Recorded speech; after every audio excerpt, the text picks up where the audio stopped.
News ESPN 9 news में आपका स्वागत है और मैं हूं आपके साथ नेहा परिहार। आज हम बात करेंगे बिहार पर, क्योंकि बिहार में इस वक्त न जाने क्यों भूचाल मचा हुआ है। हालांकि नीतीश कुमार यहां पर मुख्यमंत्री बने, वो भी एनडीए के साथ। वो तो हर बार बनते हैं।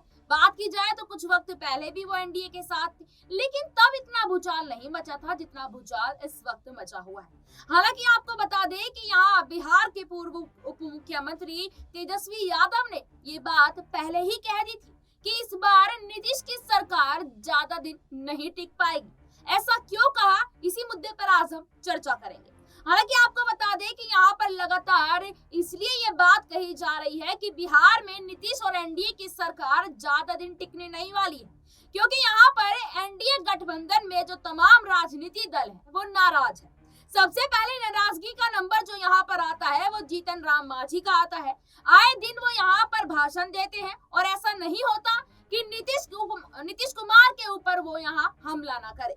दूसरा नंबर यहाँ पर आता है कहीं ना कहीं अगर देखा जाए लल्लन सिंह का। तीसरा नंबर यहाँ पर अगर आता है तो हम बात करें चिराग पासवान की, और उसके बाद नीतीश कुमार के खुद के विधायक यहाँ गोपाल मंडल की भी हम बात कर सकते हैं, क्योंकि वो भी यहाँ अपनी नाराजगी जाहिर करते नजर आ रहे हैं। तो आज इन्हीं तमाम मुद्दों पर बात करेंगे कि आखिरकार नीतीश कुमार इतने ज्यादा तौल झोल में क्यों यहाँ पर फंसते नजर आ रहे हैं। बताते चले आपको कि नीतीश कुमार एनडीए के साथ मिलकर 9वीं बार मुख्यमंत्री बने, शपथ भी ग्रहण कर ली, मंत्रिमंडल का विस्तार भी हो गया और यहाँ तक कि किसी को पता भी नहीं चला। चोरी छुपे तो यहाँ पर मंत्रिमंडल का विस्तार किया गया, क्योंकि यहाँ पर जो उप मुख्यमंत्री है सम्राट चौधरी, उनको गृह मंत्रालय चाहिए था। हालांकि नीतीश ने यह मंत्रालय किसी को अभी तक नहीं दिया। उधर एनडीए इंतजार कर रही है कि कब ये मंत्रालय हमारे पास आए। तो देखा जाए तो यहाँ पर तमाम मंत्री और विधायक नाराज है। इसी मुद्दे पर चर्चा के लिए हमारे साथ हमारे खास मेहमान अमन जी मौजूद है। अमन जी, लगातार आपने देखा कि नीतीश कुमार मुख्यमंत्री तो बन गए अपने फायदे के लिए। हालांकि जब भी बिहार की बात होती है तो यहाँ नीतीश कुमार को पलटू राम कहा जाता है, क्योंकि वो कभी एनडीए तो कभी इंडिया, कभी इंडिया तो एनडीए, ऐसे ही चक्कर लगाते नजर आते हैं। तो देखिए यहाँ पर जीतन राम मांझी आखिरकार इतनी नाराजगी क्यों व्यक्त कर रहे हैं। हालांकि यहाँ उनके बेटे को मंत्रालय तो मिल गया, लेकिन फिर भी वो अलग से यहाँ पर देखा गया था कि अपने 2 विधायकों के लिए मंत्रालय की बात करते नजर आए थे। क्या लगता है आपको? देखिए बिल्कुल नेहा जी, अगर हम बिहार की राजनीति की बात करें तो एक के बाद एक ऐसी उलझन सामने आ रही है जो ये सुलझने का नाम नहीं ले रही, क्योंकि जब से जेडीयू और बीजेपी का गठबंधन बना है नेहा जी, उसके बाद से आप देखिए कि लगातार वहां पर राजनीति जो है एक अलग तरह से होती हुई दिखाई पड़ रही है। अगर हम बात करें जिस तरह से नीतीश और एक तरीके से बीजेपी का जो गठबंधन है वो आरजेडी को तोड़कर बना, अब जिस तरह आरजेडी बाहर हुई और बीजेपी इन हुई, उसके बाद समस्या ये हो रही है कि जो कल तक बीजेपी के लिए बोलते थे, आज वो इस को लेकर परेशान है कि क्या हमें बीजेपी के नेताओं के लिए अच्छा बोलना पड़ेगा। ललन सिंह का आप बात करिए कि ललन सिंह कल तक बीजेपी और पीएम मोदी के खिलाफ खूब जमकर हल्ला बोलते थे, लेकिन आज वो चुप बैठे हुए हैं। इसी तरह से तमाम और भी नेता, लेकिन गोपाल मंडल जैसे नेता भी हैं जो लगातार पार्टी का विरोध कर रहे हैं और ये कह रहे हैं कि जिस तरह का फैसला हुआ है वो गलत हुआ है, अगर मुझे 5 करोड़ मिलेगा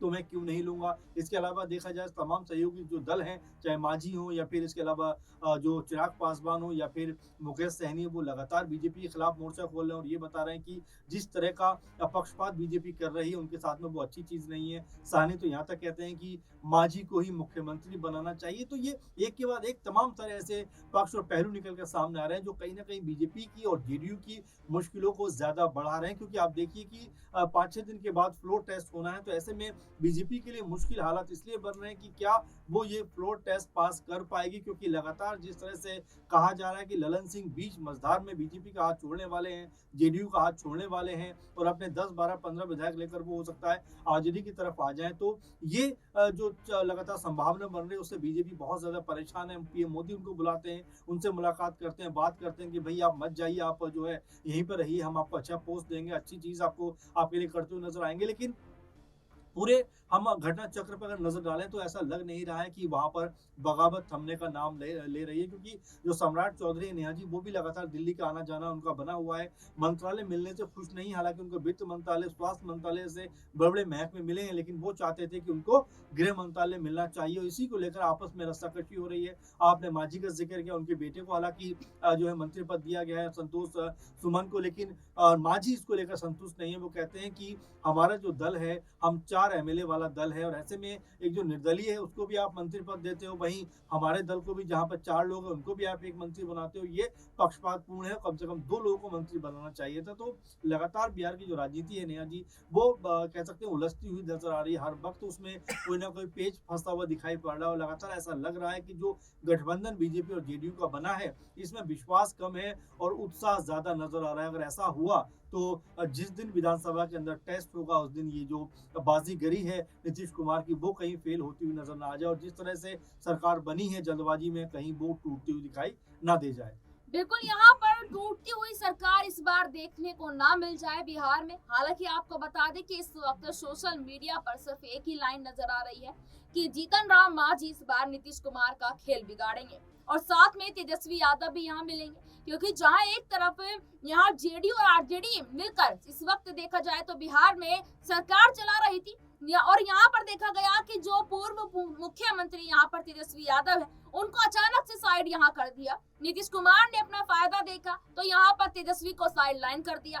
देखिए, यहाँ पर आपको बता दें कि जिस दिन नीतीश कुमार का फायदा एनडीए से खत्म हो जाएगा, उस दिन नीतीश कुमार फिर एक बार पलटी यहाँ मारते नजर आएंगे और इस बात की जानकारी हर किसी को है। यहाँ कहीं ना कहीं भारतीय जनता पार्टी को भी ये जानकारी है कि जिस दिन नीतीश कुमार का फायदा खत्म हुआ, एनडीए से वो फिर से आउट होते नजर आएंगे। तो कहीं ना कहीं नीतीश कुमार को अब यहाँ पर ये देखा जा सकता है। एक सवाल और आनंद जी आपसे लेना चाहूंगी कि इंडिया गठबंधन में जब थे नीतीश कुमार, तो पीएम के लिए वो दावेदारी यहाँ ठोकते नजर आते थे। आप यहाँ ये समझिए कि जो व्यक्ति, जो नेता सीएम में रहकर, सीएम पद पर रहकर बिहार को नहीं संभाल सकता, किसी स्टेट को वो अच्छे से नहीं संभाल सकता, पलटी मारता नजर आता है इस दल से उस दल, वो पूरे देश को कैसे संभालेगा? देखिए बिल्कुल, और आपने नीतीश कुमार का जिक्र किया है, पीएम और सीएम पद का जिक्र किया, जाहिर सी बात है कि ये वही नीतीश कुमार है जो पटना में सारे दलों को बुलाते हैं, जो विपक्षी दल है कि भाई आइए एक साथ गठबंधन बनाते हैं। इसके बाद इस गठबंधन की नींव पड़ती है और इस गठबंधन का नाम इंडिया गठबंधन रखा जाता है और यहाँ से ये कहा जाता है कि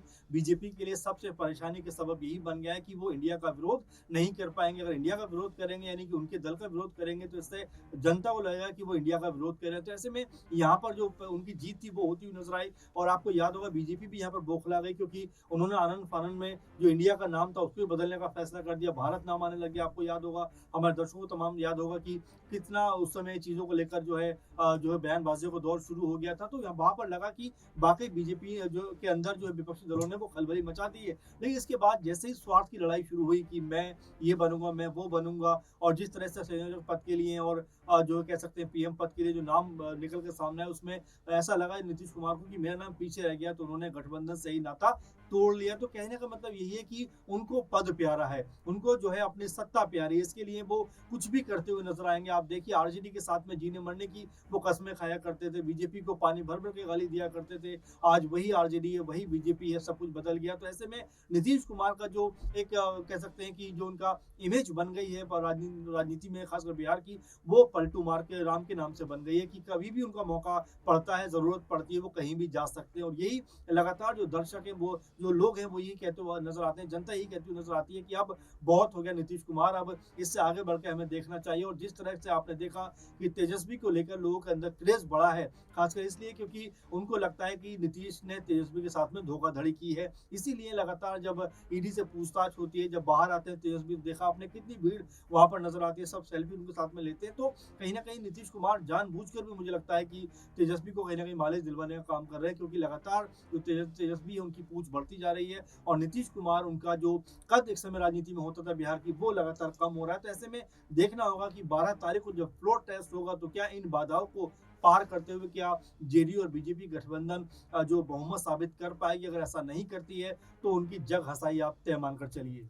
बिल्कुल, यहाँ पर आपको बता दें कि जिस तरीके से अमन जी ने यहाँ विस्तार पूर्वक समझाया कि वाकई में नीतीश कुमार को अब सोचने और समझने की जरूरत है कि अगर आप ऐसे राजनीति में रहकर बार बार पलटी मारते नजर आएंगे तो एक दिन आपकी छवि बहुत ही ज्यादा खराब हो जाएगी। और जहां आप पीएम के सपने यहाँ देखते हैं तो वो सपने आपके उन सपनों पर पानी फिरता नजर आएगा। दूसरी तरफ तेजस्वी यादव को लेकर यहाँ जिक्र किया कि वाकई में जनता के बीच में तेजस्वी यादव को लेकर जो क्रेज इस वक्त नजर आ रहा है, उसको देखकर यहाँ ये कहा जा सकता है कि अगला सीएम बिहार का तेजस्वी यादव हो सकते हैं।